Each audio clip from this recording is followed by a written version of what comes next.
Last question कौन सा था? The breast milk secretion during the first 3 days after delivery is terms. Delivery के after delivery शुरू के 3 डेज के अंदर कौन सा मिल्क जो है वो हमें देखने को मिलता है?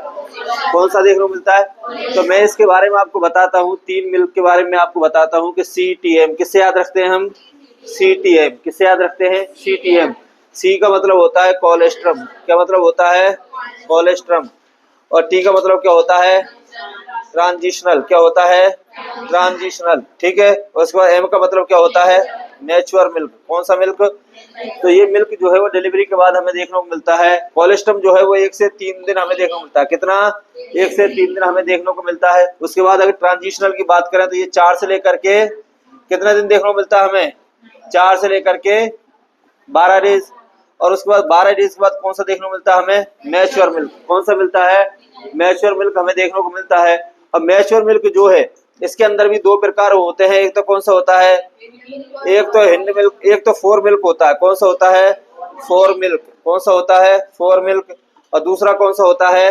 Hind milk. कौन सा होता है? Hind milk. ठीक है ना? हाँ। जो ब्रेस्ट फीडिंग स्टार्ट करते हैं तो उसके बाद शुरू में जो मिल्क आता है उसको क्या बोलते हैं हम? 4 मिल्क बोलते हैं। और लास्ट में जो आता है उसको क्या बोलते हैं हम? हिंड मिल्क बोलते हैं। क्या बोलते हैं उसको? हिंड मिल्क बोलते हैं। ये टाइप्स है किसके ब्रेस्ट के, किसके हैं? मिल्क, ब्रेस्ट मिल्क के टाइप्स हैं। ठीक है ना? और ये आफ्टर डिलीवरी, अब यहाँ पर एग्जामिनर ने पूछा है कि आफ्टर डिलीवरी 3 डेज में कौन सा देखने को मिलता है, तो वहां पर हमारा आंसर क्या जा रहा है? कोलेस्ट्रम। क्या आंसर जाता है हमारा? कोलेस्ट्रम यहाँ पर हमारा आंसर रहने वाला है। समझ में आ गई? नेक्स्ट बात करते हैं मीकोनियम क्या है। तो मीकोनियम फर्स्ट स्टूल क्या होता है? फर्स्ट स्टूल जो बच्चा पास करता है उसको क्या बोलते हैं हम? मीकोनियम बोलते हैं। क्या बोलते हैं उसको?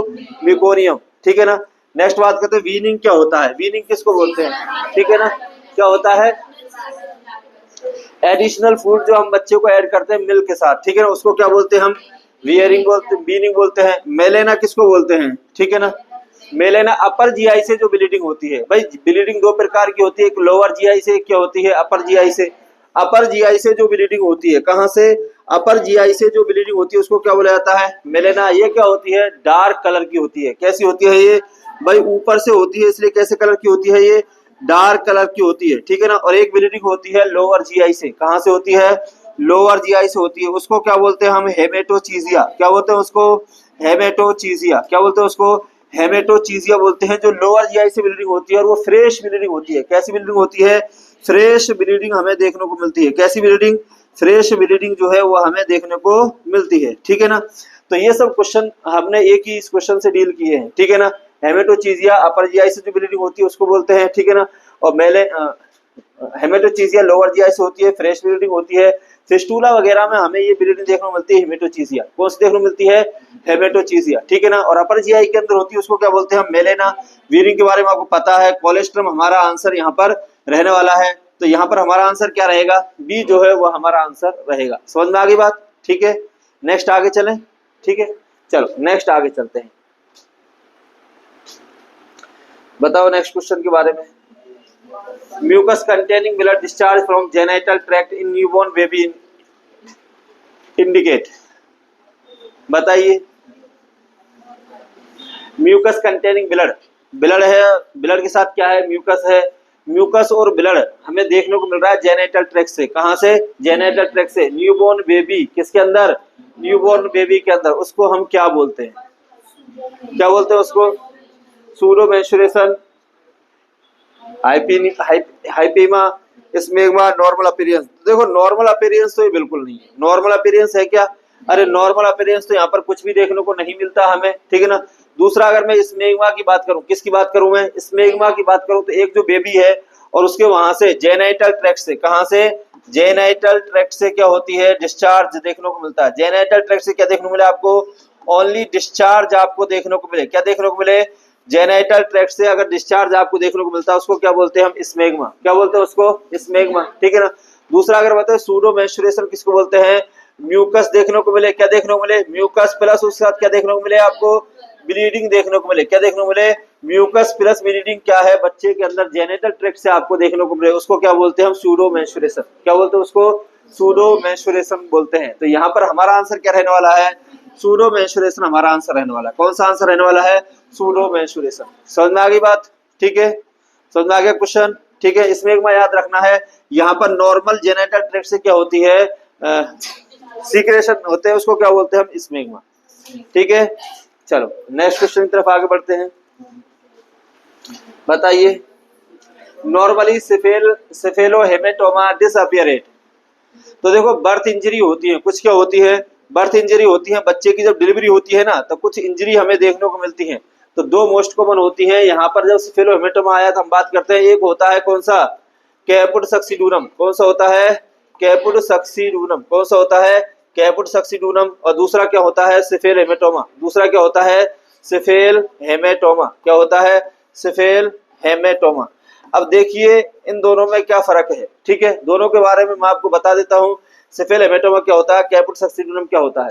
ठीक है, कैपुट सक्सीडूनम क्या होता है, यहाँ पर क्या होता है, फ्लूइड जो है, क्या है, फ्लूइड का क्या हो जाता है, एक्यूमुलेशन हो जाता है। किसका एक्यूमुलेशन हो जाता है, फ्लूइड का एक्यूमुलेशन हो जाता है। बच्चे का जो हेड है ना, उस हेड में किसका एक्यूमुलेशन हो जाता है, फ्लूइड का एक्यूमुलेशन हो जाता है, पहली बात। दूसरी अगर मैं बात करूं तो ये क्या है, क्रॉस कर जाता है सूचर लाइन को। किसको क्रॉस कर जाता है, क्रॉस सूचर लाइन। किसको क्रॉस कर जाता है, ये सूचर लाइन को क्या कर जाता है, क्रॉस कर जाता है। ठीक है ना, सूचर होते हैं ना, उनको क्रॉस कर जाता है। क्यों, सिर्फ कैपुट सक्सीडूनम। तीसरी और मैं बात करूं इसके बारे में तो ये विद इन 72 आवर्स के अंदर, कितना आवर्स के अंदर, 72 आवर्स के अंदर क्या हो जाता है, ये ऑटोमेटिकली क्या हो जाता है, डिसअपियर हो जाता है। क्या हो जाता है, डिसअपियर हो जाता है। आगे बात समझ में। ठीक है, किसके बारे में है ये, कैपुट सक्सीडूनम के बारे में। दूसरी मैं बात करूं इसी के मुकाबले कैपुट हेमेटोमा, सिफेल हेमेटोमा के बारे में बात करूं तो यहाँ पर देखो, वहां पर किसका एक्यूमुलेशन होता है, फ्लूइड का। यहाँ पर किसका एक्यूमुलेशन होता है, ब्लड का। किसका एक्यूमुलेशन होता है, ब्लड का एक्यूमुलेशन होता है। किसका एक्यूमुलेशन होता है, ब्लड का एक्यूमुलेशन होता है यहाँ पर, पहली बात। दूसरी अगर मैं बात करूं तो ये सूचर लाइन को क्रॉस नहीं करता है। ये सूचर लाइन जो है उसको क्रॉस नहीं करता है। सेफेल हेमेटोमा सूचर लाइन को क्रॉस नहीं करता है।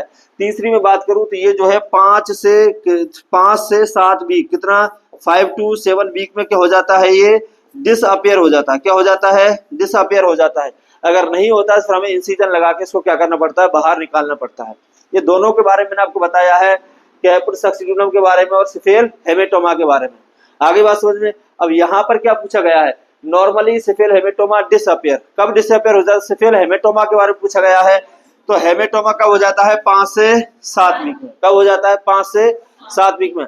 अगर ये पूछता है यहाँ पर कैपुट सक्सीडूनम के बारे में, अगर पूछता तो कैपुट सक्सीडूनम जो है वो विद इन 72 आवर्स के अंदर डिसअपियर हो जाता है। कब हो जाता है, 72 आवर्स के अंदर क्या हो जाता है, डिसअपियर हो जाता है। ठीक है ना, तो यहाँ पर आंसर क्या रहेगा हमारा, सी जो है यहाँ पर हमारा आंसर रहने वाला है। समझ में आ गई बात।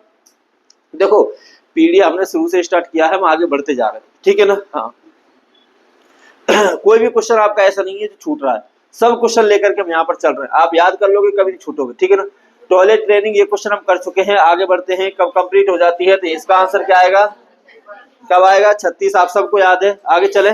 ठीक है, चलो next question. In following which drug is used in neonatal resuscitation. किसकी बात कर रहे हैं हम, न्यूनेटल रिसक्सिटेशन के लिए कौन सी ड्रग जो है वो यूज की जाती है। तो बताइए, आंसर बताओ जल्दी, कौन सी यूज की जाती है, एपिनेफ्रिन। कौन सी यूज की जाती है, तो याद रखना न्यूनेटल रिसक्सिटेशन के लिए अगर हम कोई ड्रग यूज करते हैं तो कौन सी है, एपिनेफ्रिन यूज करते हैं। कौन सी यूज करते हैं हम, एपिनेफ्रिन यूज करते हैं। अरे नेलेक्सोन क्या होती है, इसके बारे में पढ़ लेते हैं। तो ये क्या होता है, एंटीडोट होता है। क्या होता है, ये एंटीडोट होता है। और किसका एंटीडोट होता है, ये ओपोइड का। किसका होता है, ओपोइड जो ड्रग होती है उनका क्या होता है, नेलेक्सोन एंटीडोट होता है।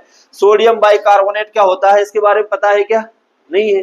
अरे ये एसिड जो होता है ना हमारी बॉडी के अंदर, क्या होता है, एसिड जो होता है उसको क्या करता है, ये न्यूट्रल करने का काम करता है। किसका काम करता है, न्यूट्रल करने का काम करता है। इसके बारे में थोड़ा बता दूं, सोडियम बाइकार्बोनेट, देखो आपको समझ में नहीं आया, इसको क्या बोलते हैं, सोडियम बाइकार्बोनेट। आपने पढ़ा होगा पीएच जब पढ़ते हैं, पढ़ते नहीं पढ़ते, इसको क्या बोलते हैं, HCO3। क्या बोलते हैं इसको, HCO3। और देखो मैंने आपको बताया था HCO3 जो है इसका दोस्त कौन होता है, कौन होता है, पीएच। इसका दोस्त कौन होता है, पीएच जो है वो इसका दोस्त होता है। कौन दोस्त है इसका, समझने की बात बता रहा हूं मैं आपको, एसिड बेस बैलेंस से।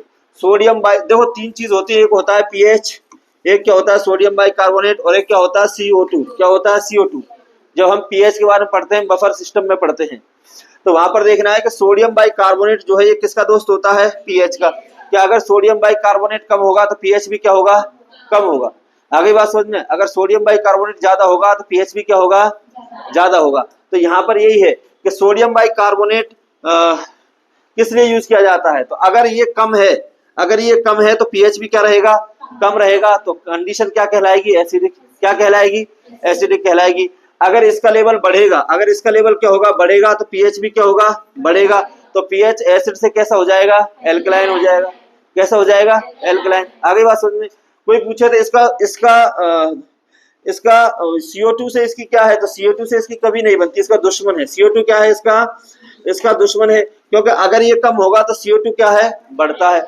CO2 जब बढ़ता है तो एसिडोसिस की कंडीशन डेवलप होती है। आगे बात समझ में, जब हम एसिड बेस बैलेंस में पढ़ेंगे, जिनको थोड़ा बहुत याद है वो इसको समझ सकते हैं कि SCO3 और पीएच क्या होते हैं, आपस में दोस्त होते हैं। इनका दुश्मन कौन होता है, CO2।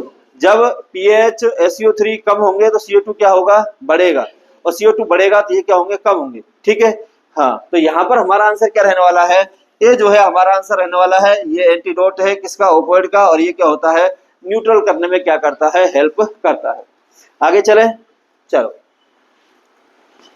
Next question. देखो क्वेश्चन सेशन इसलिए कराया जा रहा है ताकि आपको हेल्प हो। First vowel sound heard in the newborn. Newborn baby जो होता है उसकी फर्स्ट वोवेल साउंड को कहां पर सुना जाता है, बताओ कहां, कौन सा वाला आंसर आएगा इसके अंदर।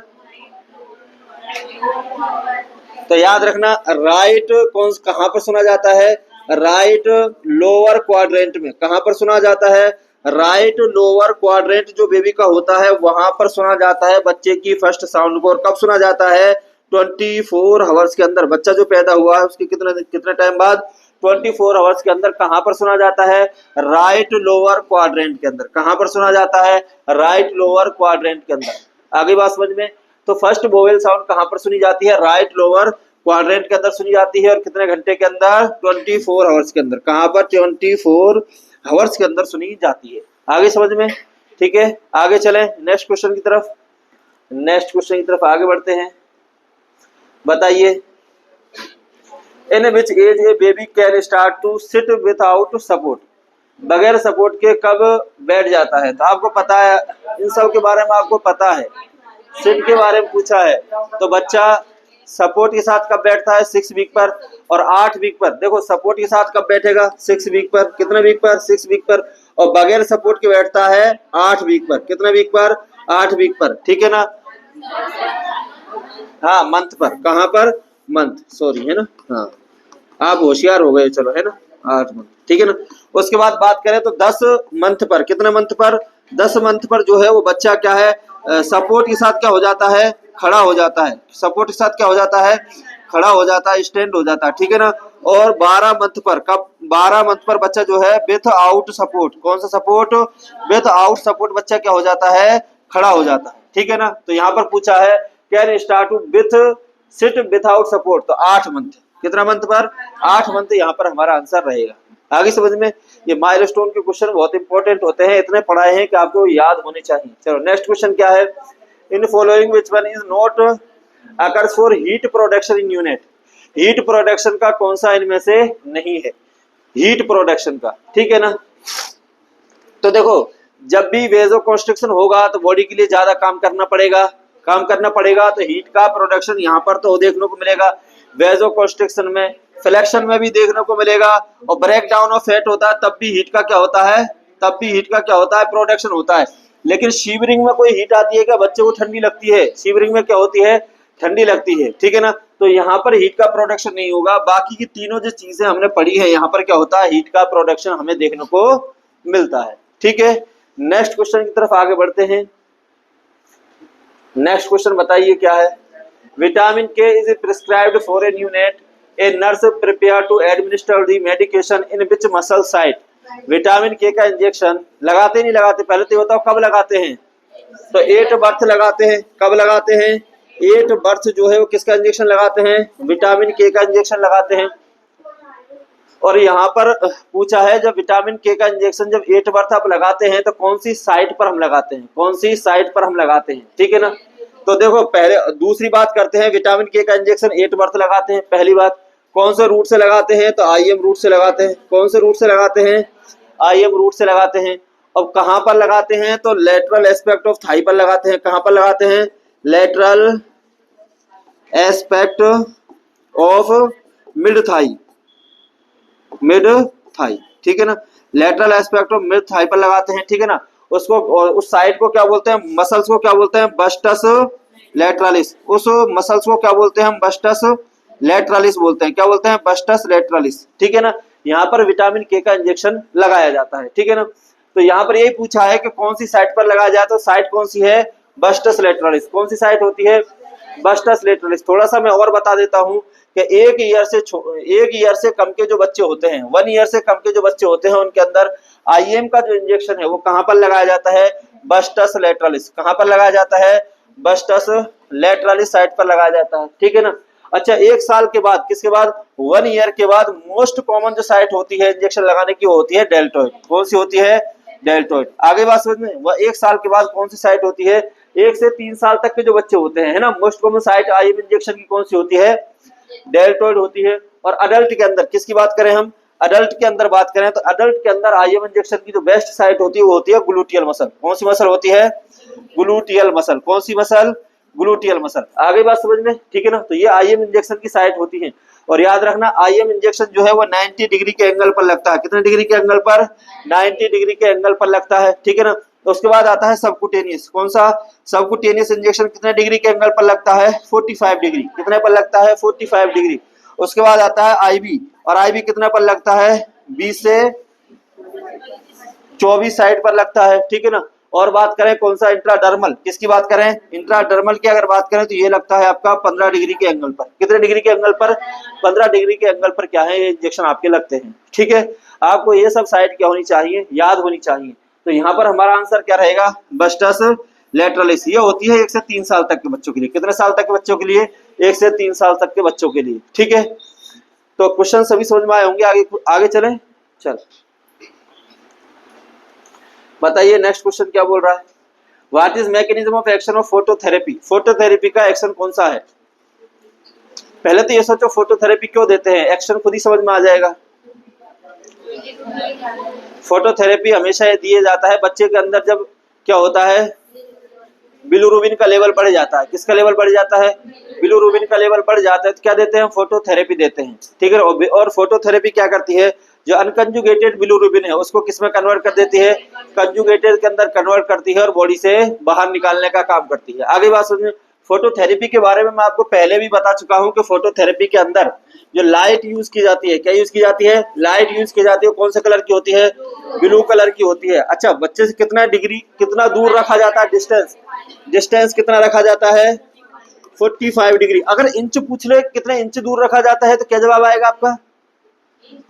कितने इंच दूर रखा जाता है? एग्जामिनर आपसे इंच भी तो पूछ सकता है। ये जरूरी थोड़ी है कि सेंटीमीटर ही पूछेगा। 45 तो सबको पता है, उसको भी पता कि तुम्हें पता है। तो एग्जामिनर ये भी तो पूछ सकता है ना कि कितना इंच। तो 45 सेंटीमीटर में कितने इंच होते हैं? 18 इंच। कितना इंच? 18 इंच। कितना? 18 इंच दूर रखते हैं। कितना? 18 इंच दूर रखेंगे। आगे बात समझ में। और फोटोथेरेपी जो है उसके अंदर क्या करना है? ये क्या करती है? तो ये कन्वर्ट करती है किसको? अनकंजुगेटेड। तो it convert unconjugated bilirubin in the more soluble from the bilirubin. इसका आंसर क्या जाएगा? बी जो है इसका आंसर जाएगा कि अनकंजुगेटेड जो बिलिरुबिन है उसको कंजुगेटेड बिलिरुबिन के अंदर क्या करती है? कन्वर्ट करती है, जिससे बॉडी से बाहर निकलता है। आगे बात समझ में, ठीक है ना। हाँ, तो नेक्स्ट इसका आंसर क्या है? बी इसका आंसर है, ठीक है। नेक्स्ट क्वेश्चन की तरफ आगे बढ़ते हैं। क्या है? इन following which one is not a component of Apgar score? Apgar score का कौन सा कंपोनेंट नहीं है? तो अपगार स्कोर क्या आपको पता है ना? APGAR, ये क्या है? कंपोनेंट है, ठीक है ना। तो देखो, स्किन कलर देखने को मिलता है, बिल्कुल देखते हैं। रिफ्लेक्स रिस्पॉन्स देखते हैं। मसल स्टोन देखते हैं। रेस्पिरेटरी रेट नहीं देख रहे। रेस्पिरेटरी एफर्ट देखा जाता है। क्या देखा जाता है? रेस्पिरेटरी एफर्ट जो है वो देखा जाता है, ठीक है ना। तो रेस्पिरेटरी एफर्ट देखा जाता है। ये आंसर रहेगा हमारा डी। क्या आंसर रहेगा? डी जो है वो हमारा आंसर यहाँ पर रहने वाला, ठीक है। चलो नेक्स्ट क्वेश्चन की तरफ आगे बढ़ते हैं। नेक्स्ट क्वेश्चन क्या बोल रहा है बताइए? Which substance is using for a prevention of RH iso immunization? RH immunization से बचाने के लिए कौन सा सब्सटेंस जो है वो यूज किया जाता है? तो कौन सा इंजेक्शन लगाते हैं हम? आपको पता है जो RH इनकम्प्लीट वाली मदर हैं, ठीक है ना, जो बेबी हैं, जिनके अंदर माँ का ब्लड ग्रुप क्या है, जिसका मदर का ब्लड ग्रुप क्या है, नेगेटिव है, बच्चे का क्या है, पॉजिटिव है, तो दोनों के अंदर एक प्रॉब्लम देखने को मिलती है, RH इनकम्पेटिबिलिटी। कौन सी? RH इनकम्पेटिबिलिटी की प्रॉब्लम देखने को मिलती है। उसके अंदर नेक्स्ट पहले बेबी में कोई दिक्कत नहीं आती है, लेकिन नेक्स्ट बेबी को बचाने के लिए हमें क्या करना पड़ता है? डिलीवरी के कितने घंटे बाद? विद इन 72 आवर्स, कितने? 72 घंटे के अंदर हमें कौन सा इंजेक्शन लगाना पड़ता है? एनटीडी। कौन सा इंजेक्शन लगाना पड़ता है? एनटीडी का इंजेक्शन मदर को जो है वो लगाना पड़ता है। तो कौन सा इंजेक्शन लगाते हैं? NTD gamma globulin. कौन सा इंजेक्शन लगाते हैं? एनटीडी गामा ग्लोबुलिन का इंजेक्शन जो है वो हम क्या करते हैं? लगाते हैं। फोटोथेरेपी तो बच्चे के अंदर क्या है, बच्चे के अंदर जो डेवलप हो जाता है ना, बिलिरुबिन का लेवल बढ़ जाता है, उसको कम करने के लिए यूज किया जाता है। ब्लड ट्रांसफ्यूजन भी उसी में यूज करते हैं। एंटी हिस्टामिन कोई एलर्जिक रिएक्शन में यूज किया जाता है, ठीक है ना। लेकिन एंटी गामा ग्लोबिन बच्चे को जो है वो किससे? आइसो इम्यूनाइजेशन से प्रिवेंट करने के लिए लगाया जाता है, ठीक है ना। चलो नेक्स्ट क्वेश्चन की तरफ बात करें। नेक्स्ट क्वेश्चन क्या है? White spot on hard palate of neonate is known as. Neonate का जो हार्ड पैलेट है वहां पर व्हाइट स्पॉट आपको देखने को मिल रहा है, उसको क्या बोलते हैं? तो देखो मिलिया जो है, ये मिलिया के बारे में अगर हम बात करें, किसके बारे में बात करें? अगर हम मिलिया के बारे में बात करें तो देखो कहां पर? नोज। कहां पर? नोज पर अगर व्हाइट स्पॉट देखने को मिलता है तो उसको क्या बोलते हैं हम? मिलिया बोलते हैं, ठीक है ना। पिन पॉइंट स्पॉट अगर हमें नोज पर इधर देखने को मिलता है व्हाइट कलर का, उसको क्या बोलते हैं? मिलिया बोलते हैं, ठीक है ना। स्ट्रोक व्हाइट क्या बोलते हैं? बच्चे की जो बॉडी के ऊपर मार्क जो देखने को मिलते हैं, हेड के पीछे मार्क जो देखने को मिलता है, उसको क्या बोलते हैं? हम स्ट्रोक व्हाइट बोलते हैं, एपिस्टेन पेयर्स बोलते हैं। अगर हार्ड पैलेट पर व्हाइट पैचेस देखने को मिलता है उसको क्या बोलते हैं? एपिस्टेन पेयर्स। क्या बोलते हैं उसको? अगर बच्चे की हार्ड पैलेट पे व्हाइट स्पेस देखने को मिलते हैं, व्हाइट पैचेस देखने को मिलते हैं, उसको क्या बोलते हैं हम? व्हाइट स्पॉट एपिस्टेन पेयर्स हम बोलते हैं, ठीक है ना। हाँ, और लाइपोमा क्या होता है? एक मूवेबल क्या होता है? एक मूवेबल क्या होता है? फैट का डिपोजिशन होता है बॉडी के अंदर जो मूव करता है, ठीक है, उसको क्या बोलते हैं हम? लाइपोमा बोलते हैं। तो यहाँ पर हमारा आंसर क्या रहेगा? सी जो है वो हमारा आंसर रहने वाला है। कौन सा आंसर रहने वाला है? सी जो है वो हमारा आंसर यहाँ पर रहने वाला है, ठीक है। चलो नेक्स्ट क्वेश्चन की तरफ आगे बढ़ते हैं। बर्थ वेट ट्रिपल 8, बच्चे का जो बर्थ है वो ट्रिपल कब हो जाता है? 12 मंथ पर। कब के लिए? कब हो जाता है? 12 मंथ पर। 6 मंथ पर डबल हो जाता है। 6 मंथ पर क्या हो जाता है? डबल हो जाता है। और 12 मंथ पर क्या हो जाता है? ट्रिपल हो जाता है। क्या हो जाता है? ट्रिपल हो जाता है। तो 12 मंथ पर ट्रिपल हो जाता है। कब डबल हो जाता है? और 4 गुना कब हो जाता है? 24 मंथ पर। 24 मंथ पर क्या हो जाता है? बच्चे का जो वेट है वो क्या हो जाता है? 4 गुना हो जाता है। कितना गुना हो जाता है? 4 गुना हो जाता है। आगे समझ में? चलो नेक्स्ट क्वेश्चन की तरफ आगे बढ़े। चलो बताओ। Initial assessment of a term female neonate about 4 hours old reveal a normal anterior fontanelles. Delivery के 4 घंटे के बाद नॉर्मल क्या है? उसका एंटीरियर फोंटानेल्स है। The nurse document it shape which is the following. तो नॉर्मल शेप का एंटीरियर फोंटानेल्स कौन सा होता है? Diamond shape. कौन सा होता है? Diamond shape. तो 2 फोंटानेल्स होते हैं, एक होता है एंटीरियर फोंटानेल्स, एक क्या होता है? पोस्टीरियर। एंटीरियर फोंटानेल्स जो होता है उसको क्या बोलते हैं? Diamond shape. वो किस शेप का होता है? डायमंड शेप का होता है। पोस्टीरियर जो होता है वो किसका होता है? ट्राइएंगुलर होता है। क्या होता है? ट्राइएंगुलर होता है, ठीक है ना। अच्छा, और इसको एंटीरियर को और क्या बोलते हैं हम? ब्रैगमा। क्या बोलते हैं इसको? ब्रैगमा बोलते हैं। कब क्लोज हो जाता है ये? तो 15 से लेकर के 18 मंथ पर क्या हो जाता है? ये क्लोज हो जाता है। ट्रायंगुलर की बात करें तो इसको क्या बोलते हैं? हम लैम्बडा बोलते हैं। क्या बोलते हैं इसको? लैम्बडा बोलते हैं। ये कब क्लोज हो जाता है? 6 से लेकर के 8 वीक पर। कब क्लोज हो जाता है? 6 से लेकर के 8 वीक पर क्या है? ये क्लोज हो जाता है। ये सब इनके बारे में, फोंटानेल्स के बारे में। अगर डिप्रेस फोंटानेल्स देखने को मिलता है तो किसको इंडिकेट करता है? डिहाइड्रेशन को। किसको इंडिकेट करेगा? डिहाइड्रेशन को इंडिकेट करेगा, ठीक है ना। और अगर बल्जिंग देखने को मिलता है, क्या देखने को मिलता है? बल्जिंग देखने को मिलता है तो किसको इंडिकेट करेगा? हाइड्रोसेफेलस। किसको इंडिकेट करता है? हाइड्रोसेफेलस को क्या करता है? इंडिकेट करता है। ये सब क्वेश्चन हैं जो बनते हैं। और यहाँ पर पूछा गया है कि एंटीरियर फोंटानेल्स डिलीवरी के 4 घंटे के बाद नॉर्मल शेप में है तो किस शेप का देखने को मिलता है? डायमंड शेप, ठीक है ना। ट्रायंगुलर तो कौन सा होता है? पोस्टीरियर। कौन सा होता है? पोस्टीरियर होता है, ठीक है ना। आगे समझ में? सभी क्वेश्चन समझ में? आगे चले। चलो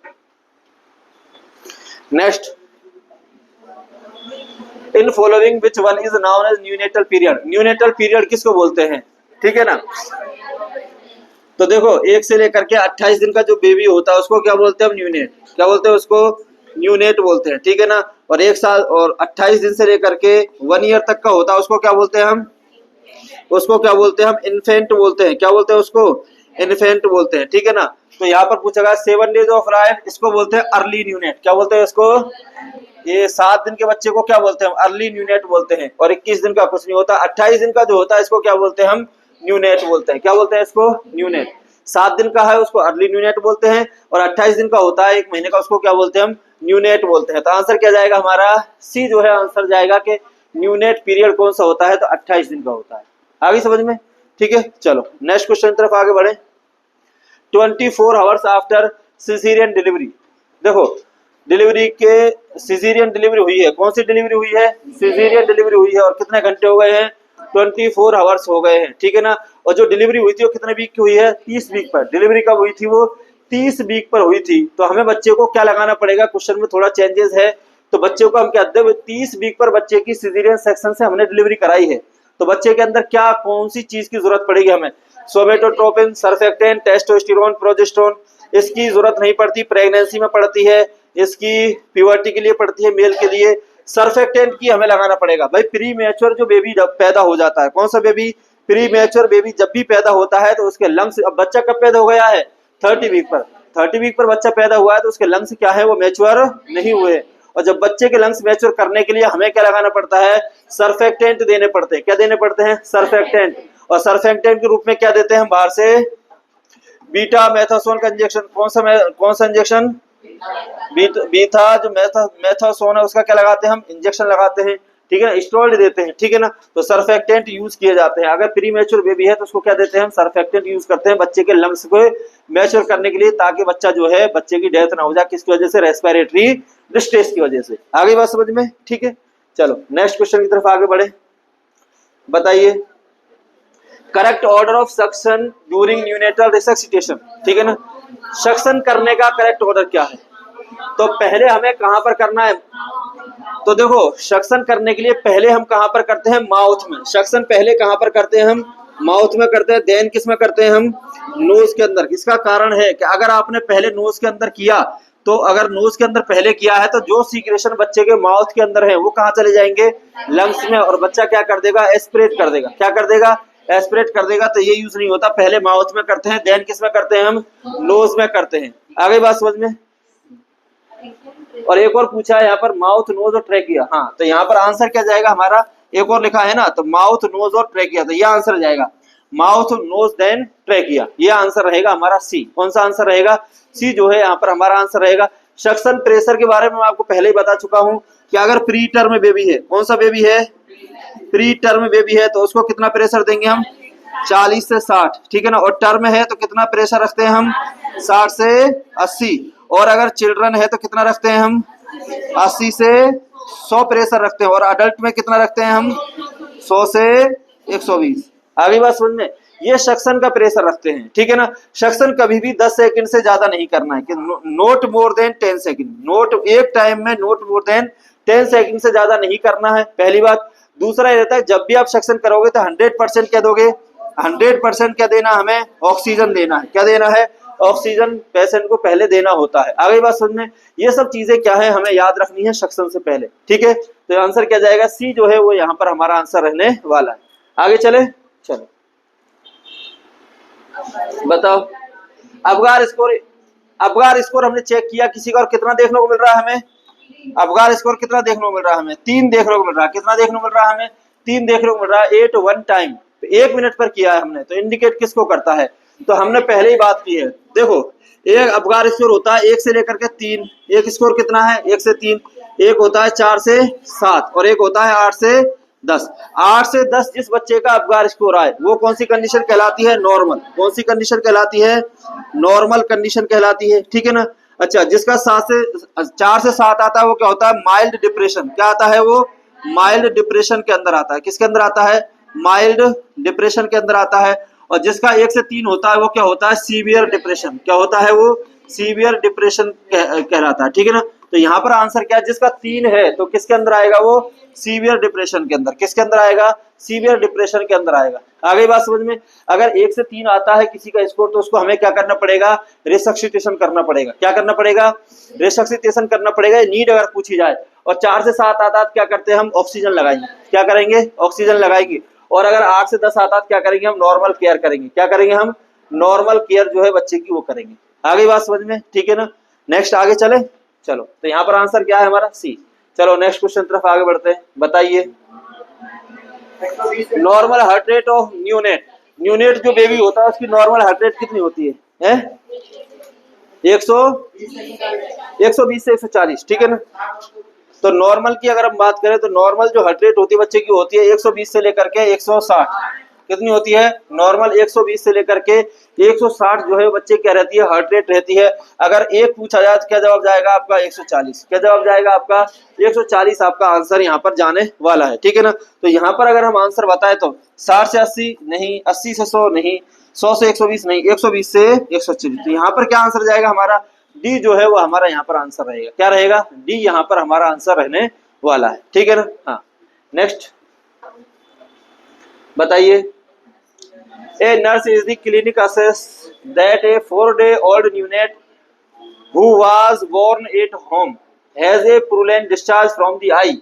What condition does the nurse suspect? समझ में आई, क्वेश्चन समझ में आया। इतना बड़ा लिखा है लेकिन कुछ भी नहीं लिखा, एक ही चीज पूछी उसमें और पूछने की पूछ।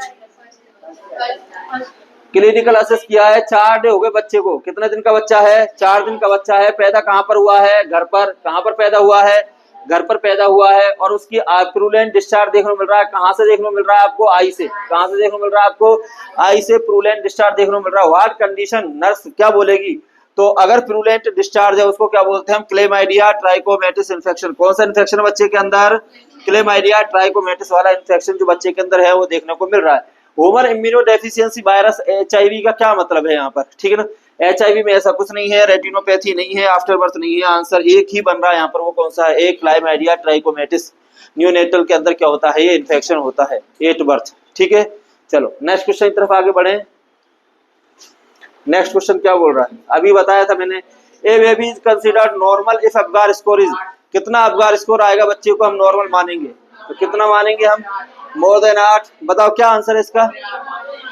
तो जब 8 से ज्यादा आएगा तभी क्या है, नॉर्मल है। 10 से ज्यादा नहीं, 5 से 8 भी नहीं, ये भी नहीं। तो आंसर क्या जाएगा, ये जो है वो हमारा आंसर जाएगा कि मोर देन 8 से ज्यादा अगर रहेगा तो क्या है वो नॉर्मल कंडीशन कहलाएगी, ठीक है। आगे चलें, चलो नेक्स्ट क्वेश्चन की तरफ आगे बढ़ते हैं। क्या है next question, when the eye of the newborn do not follow the turning, क्या है ये, फर्निंग नहीं है, क्या है ये, turning direction of the neck, then it indicate. एक बेबी, एक लड़की है छोटी, उसको बोला कि बेटी इधर देख, और बच्ची देख तो इधर रही है लेकिन आई का मूवमेंट इधर की साइड ही है। उसको कौन सा रिफ्लेक्स बोलते हैं, डॉल्स आई रिफ्लेक्स। आपने वो कभी खिलौने वाली देखी ना गुड़िया, उसकी आंख कभी मूव करती है क्या, नहीं करती, वही है, उसी को क्या बोलते हैं, डॉल्स आई रिफ्लेक्स।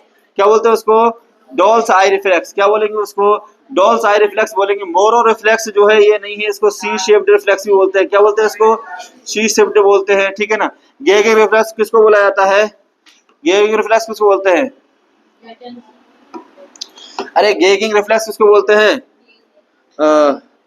जो गार्गल रिफ्लेक्स होते हैं ना उसको क्या बोलते हैं, गेगिंग रिफ्लेक्स, ठीक ना। ब्लिंकिंग रिफ्लेक्स किसको बोला जाता है, आई का ब्लिंक करना, वही ब्लिंकिंग रिफ्लेक्स है, कभी डिसअपियर नहीं होता है। ब्लिंकिंग रिफ्लेक्स कभी डिसअपियर होता है क्या, नहीं होता। आज भी आग के सामने तो ब्लिंक करेगी नहीं करेगी, करेगी, ठीक है ना। तो यहाँ पर आंसर है वो कौन सा, हमारा बी जो है यहाँ पर आंसर है। कौन सा आंसर है, बी यहाँ पर हमारा आंसर है। चलो नेक्स्ट क्वेश्चन तरफ आगे बढ़ते हैं कि नेक्स्ट क्वेश्चन कौन सा है, बताइए। कैपुट सक्सिडियम कब डिसअपियर हो जाता है, कब डिसअपियर हो जाता है, कैप, अभी मैंने बताया था कैपुट सक्सिडियम से फिर हेमेटोमा दोनों बताए थे। तो कैपुट सक्सिडियम कब डिसअपियर हो जाता है, 48 से लेकर के 72 आवर्स के अंदर। कब डिसअपियर हो जाएगा, 48 से लेकर के 72 आवर्स में डिसअपियर हो जाता है, ठीक है ना। हाँ, और दूसरा सिफिल हेमेटोमा जो है वो कितना लगाता है, 5 से लेकर के 8 बी, ठीक है ना। हाँ next, all are feature of caput succedaneum except one. सभी फ्यूचर जो है वो कैपुट सक्सिडियम के हैं, एक नहीं है। मैं पहले ही आपको बता चुका हूं एडिमा ऑफ स्काल्प, भाई मैंने बताया था कैपुलर सिंड्रोम के बारे में, फ्लूइड का क्या हो जाता है, एक्युमुलेशन हो जाता है, जिसको क्या बोलेंगे हम, एडिमा, क्या बोलेंगे उसको, एडिमा। तो ये देखने को मिलेगा। Can not cross future line, future line को क्रॉस कर जाता नहीं कर जाता, कर जाता है, कर जाता है, और एक्सेप्ट वन नहीं है, तो यही है, ये किसका है, ये can not cross future line, ये फ्यूचर लाइन को क्रॉस कर जाता है। कौन क्रॉस नहीं करता, सिफेल हेमेटोमा, कौन क्रॉस नहीं करता है, सिफेल हेमेटोमा जो है वो क्रॉस नहीं करता है, ये कर जाता है। तो आंसर क्या रहेगा हमारा, बी आंसर रहेगा। बाकी प्रेजेंस एट बर्थ रहता है, नॉट स्पेसिफिक मैनेजमेंट, इसको कोई ट्रीटमेंट की रिक्वायरमेंट नहीं रहती है, खुद ही क्या होता है, ये 72 घंटे के अंदर क्या हो जाता है, रिजोल्व हो जाता है। तो तीनों चीजें जो लिखी हैं, एक सी और डी, ये तो कैपुलर सिंड्रोम के बारे में है, लेकिन ये किसके बारे में लिखी है इन्होंने, सिफेल हेमेटोमा के बारे में। किसके बारे में लिखी है, सिफेल हेमेटोमा के बारे में लिखी है। तो आंसर क्या जाएगा यहाँ पर, बी आंसर जाएगा। चलो next question. Piling of skin is seen, piling of skin किसके अंदर देखने को मिलती है हमें, किसके अंदर, किसके अंदर, प्री टर्म बेबी के अंदर, किसके अंदर देखने को मिलेगी, प्री टर्म बेबी के अंदर। पील ऑफ स्किन किसके अंदर, पीलिंग ऑफ स्किन किसके अंदर देखने को मिलती है हमें, प्री टर्म बेबी के अंदर। किसके अंदर, प्री टर्म बेबी के अंदर देखने को मिलेगी, इनके अंदर नहीं देखने को मिलती है, ठीक है ना। चलो next. All are the complication of blood transfusion unit except, blood transfusion के कॉम्प्लिकेशन है, एक नहीं है, ब्लड ट्रांसफ्यूजन के सभी क्या है, कॉम्प्लिकेशन है, एक को छोड़ करके। पहला है ट्रांसफ्यूजन रिएक्शन। देखो ट्रांसफ्यूजन रिएक्शन हो सकता नहीं हो सकता, हो सकता है। कभी आपने देखा होगा ब्लड चढ़ा है हमने, बिल्कुल उसको क्या होने लगी, ठंडी लगी एकदम, ठीक है ना, तो ब्लड का रिएक्शन होता है, तो ये भी देखने को मिलता है। दूसरा क्या होता है, वहां पर जो कैल्शियम होता है उसको क्या बाइंड कर ले, सिट्रेट जो है वो कैल्शियम को क्या कर लेता है, बाइंड कर लेता है, जिसकी कंडीशन में हाइपोकैल्सीमिया देखने को मिलता है, तो ये भी सही है, ठीक है ना। तीसरा क्या होता है, जब ब्लड रखा रहता है उसके अंदर जो ओल्ड सेल है वो क्या हो जाती है, ओल्ड सेल का जीवन काल पूरा हो जाता है तो वो सड़ जाती है, तो वहां से क्या बाहर आता है, पोटेशियम, और कंडीशन क्या कहलाती है, हाइपरकैलेमिया। कौन सी कंडीशन, हाइपरकैलेमिया। पोटेशियम का लेवल ज्यादा होना क्या कहलाता है, हाइपरकैलेमिया। लेकिन यहाँ पर क्या लिखा है, हाइपोकैलेमिया, तो यही देखने को नहीं मिलेगा, ठीक है ना। बाकी सर्कुलेटरी ओवरलोड, अगर आपने ज्यादा ब्लड ट्रांसफ्यूज कर दिया किसी को तो क्या देखने को मिलेगा आपको, सर्कुलेटरी ओवरलोड। तो देखो क्या लिखा है, कॉम्प्लिकेशन तो ये देखने को मिल सकते हैं, ये भी देखने को मिलेगा, ये भी मिलेगा, ये भी मिलेगा। और हाइपोकैलेमिया की जगह क्या देखने को मिलता है हमें, हाइपरकैलेमिया। क्या देखने को मिलता है, हाइपरकैलेमिया देखने को मिलता है, हाइपोकैलेमिया देखने को नहीं मिलता है। तो आंसर भी क्या जाएगा हमारा, सी जो है वो यहाँ पर हमारा आंसर रहेगा। कौन सा आंसर रहेगा, सी इसके अंदर हमारा आंसर रहने वाला है, ठीक है ना। नेक्स्ट क्वेश्चन की तरफ आगे बढ़ते हैं। बताइए, 1.5 ईयर का बच्चा जो है वो क्या करने लग जाता है, तो मैंने आपको पहले ही बताया था। क्या है आंसर इसका, बताओ।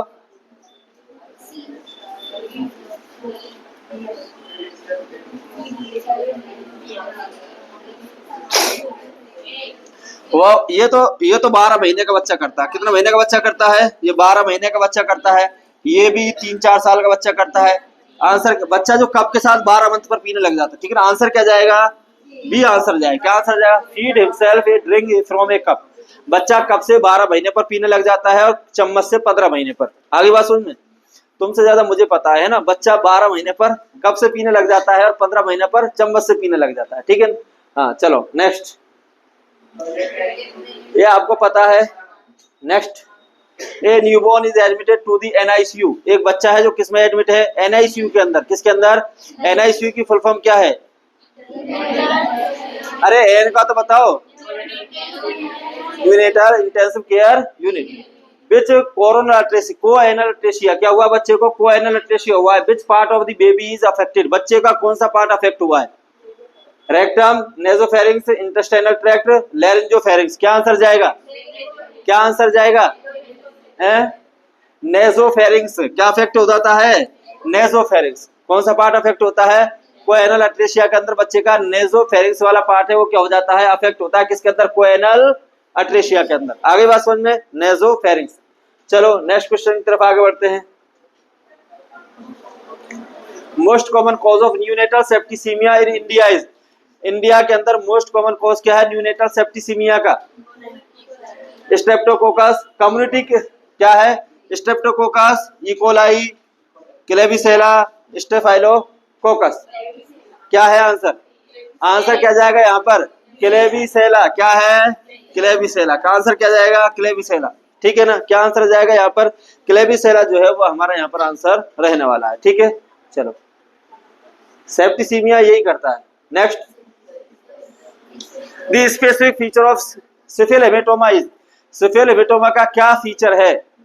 कैन क्रॉस सूचर लाइन, क्या सूचर लाइन को क्रॉस कर जाता है, ये नहीं करता। कैपुट सक्सीडनम क्रॉस करता है, सिफिल हेमेटोमा क्रॉस नहीं करता है, तो ये बात तो सही है। पेरिडिस्पोज जॉइंटिस ये नहीं है। Present at birth, all of the above, ठीक है। तो इसका आंसर क्या है, can cross suture, can cross, ये सूचर लाइन को क्रॉस नहीं करता है, ठीक है ना। हाँ, सी आंसर जाएगा। क्या आंसर जाएगा, सी आंसर जाएगा। एट बर्थ देखने को मिलता है, क्या मिलेगा आंसर, एट बर्थ ही हमें देखने को मिलता है, ठीक है ना। चलो नेक्स्ट, जल्दी बताओ। A patient who has type ORH positive blood give birth, A neonate has type B RH negative blood, when the nurse assess the neonate 11 hours after birth. अरे यही पूछा है कि क्या है, बच्चा जो है वो क्या है, RH पॉजिटिव है, मदर क्या है, RH नेगेटिव है, तो कौन सी कंडीशन डेवलप होगी, RH इनकम्पेटिबिलिटी। कौन सी होगी, RH इनकम्पेटिबिलिटी। कौन सी डेवलप होगी, RH इनकम्पेटिबिलिटी। इसी में क्या देखने को मिलेगा, एरिथ्रोब्लास्टोफिटलिस। कौन सी कंडीशन डेवलप होती है, एरिथ्रोब्लास्टोफिटलिस। और एरिथ्रोब्लास्टोफिटलिस की जो वीडियोस है वो यूट्यूब चैनल जो टारगेट का है वहां पर जुबेर सर ने अच्छे से आपको पढ़ाया है। यूट्यूब चैनल पर भी ये वीडियो रखी हुई है, किसकी, एरिथ्रोब्लास्टोफिटलिस की, कैसा डेवलप होता है, क्या है क्या नहीं है। ये पूरा वीडियो जो है वो टारगेट नर्सिंग कोचिंग क्लासेस के यूट्यूब चैनल पर आपको देखने को मिल जाएगा, ठीक है ना। जुबेर सर ने इसको पढ़ाया है, ठीक है ना। नेक्स्ट, क्रिप्टोरचीज मींस, इसका आंसर क्या है, क्रिप्टोरचीज में इसका आंसर क्या होता है, enlargement of testis, inflammation of testis, small testis, undescended testis. क्या होता है, टेस्टिस का डिसेंड नहीं होना क्या कहलाता है, क्रिप्टोरचीज्म कहलाता है। क्या कहलाता है, देखो अगर कोई बच्चा पैदा हुआ है, पैदा होने के बाद उसकी माँ शिकायत लेकर के आती है बच्चे का टेस्टिस नहीं है, तो उसको वेट करना चाहिए 1 साल तक। कब तक वेट करना चाहिए, 1 साल तक। हो सकता है कि 1 साल तक क्या है, टेस्टिस जो है वो क्या हो जाते हैं, डिसेंड हो जाते हैं। ये तो पहले ही हो जाते हैं, कहीं नहीं होते, तो वेट करना पड़ता है 1 साल तक। अगर नहीं है तो फिर क्या है, बच्चे के अंदर प्रॉब्लम है, फिर आपको डॉक्टर को दिखाना पड़ेगा, ठीक है ना। आंसर क्या जाएगा यहाँ पर, डी। क्या अगर टेस्टिस प्रेजेंट नहीं है तो क्या कहलाते हैं, अनडिसेंडेड टेस्टिस को क्या बोलते हैं हम, क्रिप्टोरचीज्म बोलते हैं, ठीक है ना। हाँ, ये हमारा आज का लास्ट क्वेश्चन रहने वाला है, फिर हम नेक्स्ट आगे करेंगे, ठीक है ना। White colour discharge from the breast nipple of the newborn baby indicate, white colour का डिस्चार्ज बेबी के ब्रेस्ट निप्पल से देखने को मिल रहा है, उसको क्या बोलते हैं। तो देखो स्मेग्मा मैं आपको बता चुका हूं कि जेनिटल ट्रैक्ट से क्या होना, डिस्चार्ज, किससे, जेनिटल ट्रैक्ट से। कहां से, जेनिटल ट्रैक्ट से क्या होना, डिस्चार्ज होना, उसको क्या बोलते हैं हम, स्मेग्मा बोलते हैं। और स्यूडो मिल्क नहीं होता, यहाँ पर बिच मिल्क बोलते हैं। क्या बोलते हैं, बिच मिल्क। अगर बेबी जो है वहां से किसका हो रहा है, निप्पल से मिल्क का डिस्चार्ज होता है, उसको क्या बोलते हैं, बिच मिल्क बोलते हैं। क्या बोलते हैं, बिच मिल्क बोलते हैं। तो आज का क्वेश्चन सेशन की क्लास जो है वो यहीं पर हम विराम देते हैं। अगर इसी तरीके से आप टारगेट नर्सिंग कोचिंग क्लासेस की जो वीडियोस है आप उसको रोजाना देखिए, बहुत ही इंपॉर्टेंट क्वेश्चन सेशन यहाँ पर चल रहा है, ठीक है ना। और लिखिए उसको, ठीक है। और टारगेट नर्सिंग कोचिंग क्लासेस का जो यूट्यूब चैनल है उसको क्या कीजिए, सब्सक्राइब कीजिए। क्या कीजिए, लाइक कीजिए, सब्सक्राइब कीजिए, और हमें कमेंट्स करके बताइए अगर आपको कोई और सब्जेक्ट की वीडियोस चाहिए तो हम उसको भी क्या करेंगे, अपलोड करेंगे। आज के लिए थैंक यू।